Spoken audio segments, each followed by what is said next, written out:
goes, oh man, that's my bad. Yeah, it was, but I didn't tell the client that. I just told the client I fully understand, I apologize, we'll take care of it. A lot of times, your downline's issues are with you and you don't know it. Here's why. We're going to talk about this tomorrow. Here's why. You've got up on the wrong side of the bed. And you're not in the best of moods either. And they probably texted you because nobody calls on the phone anymore. And because your emotional state was already in a snippy state, you looked at the text and read total emotions into it that weren't there. And that just sets off this whole roller coaster road. See, you've got to be willing to connect with that person on your team that's the most frustrating, not because they're going to change, but because you're going to change. You're going to become somebody new, and I challenge you for the next 90 days to take time to start focusing and connecting with everybody on your front level. And if you say, Troy, I only have one person, all right, then go find a second one and put them on your second level. Help them build something. Go do something right. That's what's going to make it work. Let's go to the seventh pillar, contribution. Now, this is something that I've seen from this company and to the Plexus leaders. Every documentary I watched, here's what I heard. We've made enough money, we were able to give back. We were able to go on a mission trip. We were able to help the school. We were able to do something. I talked about Dalton. At 12 years old, we started his 16, then we did it at 18. 16 years old, Sheila and Ray know what Katrina did. We live on a beach, and my son starts a nonprofit so that he could help other people that weren't as fortunate as we are to still have a house. Went around getting vendors to give him shirts and anything they had. We went over to Bay St. Louis, I think, and helped a couple whose water had gone to their roof. I'm looking at this thinking, that's a lot of water. Then I see what happened to their house. It's like, that was a lot of water. Nothing in it for him. At 18 years old, had a single mom who had a weird boyfriend. I mean, nobody's ever had a weird boyfriend, have they? You know. Guy gets mad, burns their apartment down. Just bad. So he goes and he starts a whole rally to get them free clothes and free furniture and free everything. All just want to give back. At 9 years old, he started going to a leadership conference started by John Maxwell called Catalyst. First year, he was the youngest attendee. I had to drag him in. He got in trouble with mom, so he had to sit with me. I mean, it wasn't like he wanted to be there. 15 years later, he now is one of 7 people that facilitates that conference once a year with 15,000 attendees and 300 volunteers. No money. It's his part of giving back. When you're willing to give back, you can change people's lives.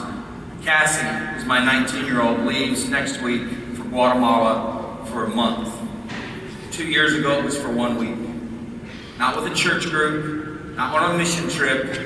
It's because 2 years ago in 1 week, she fell in love with the children in a Guatemala orphanage.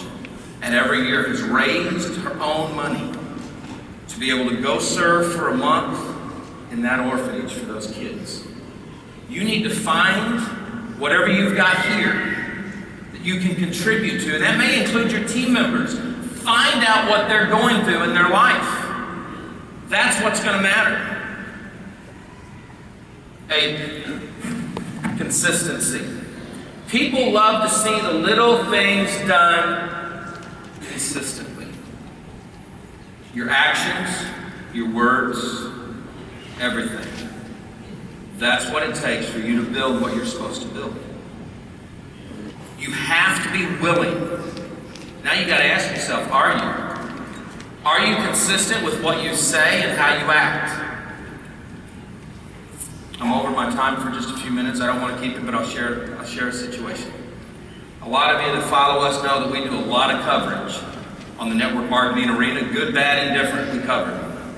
Last week, from a prestigious law firm in San Francisco, I received a 5-page cease and desist letter for one of our blogs. I read through it, looked at it, called my attorney, said, hey, I'm going to text this over to you. I know you're on vacation. I knew that because he was in Destin. Okay? So it's like, just want you to look at it, take care of it next week. He said, what's the problem?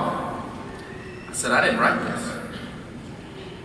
See, consistency with actions and words, you don't have to worry about anything. And I said, dude, this isn't our post. This isn't our blog. I've never said these words. Matter of fact, I haven't said these kind of words in private, let alone public, in a couple, 3 decades. This guy's barking up the wrong tree. But because this guy didn't know who we were, because he's not part of network marketing, he didn't realize when he sent that original letter. From the time he sent that letter to the time we went public, because we're pretty consistent, if you send me a cease and desist letter, unless you put on it, this is private, we're taking it public. So we took it public. People in that company who are distributors in the field, people that are in that company who are executives, wrote to the the founder of that company who lives in Dubai, and said, that's not Troy. Troy never hides behind a pseudonym. Troy never fakes anything. It's just Troy, good, bad, or indifferent. We have no doors on the closets.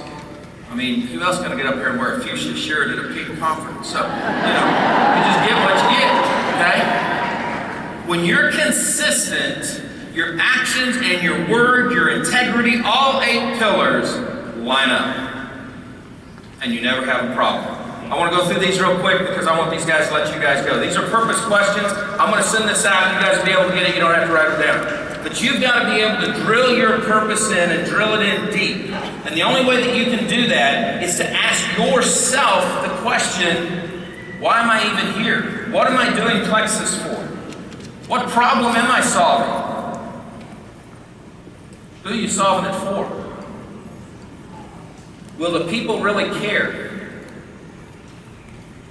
What do the people that you want to serve really want? Some of them don't want to lose weight, even when they tell you that, because you met them at McDonald's. Okay? So, you got to know what they believe. You've got to penetrate their heart, not your heart. What am I really selling beyond the Plexus products? I didn't sell life insurance. I sold hope and opportunity. You've got to figure out what you're really selling, what you're changing people's lives for. How will the people find you? What's your greatest strength? What weakness? And like I said, you're not going to get all these down, but we're going to have them. I'm going to close with this. Don't fall for the entitlement trap. Nobody said you were supposed to be a diamond or a double diamond. Nobody said you were going to be rich, you were going to be the first millionaire in Plexus. Nobody said it was always going to go up. You decide what it is you want. It's never going to be fair, never was, never will be, it ain't never going to be that way. You're going to make your life in Plexus and in the world what you want it to be. It's up to you. I want to thank you guys tonight. This has been awesome.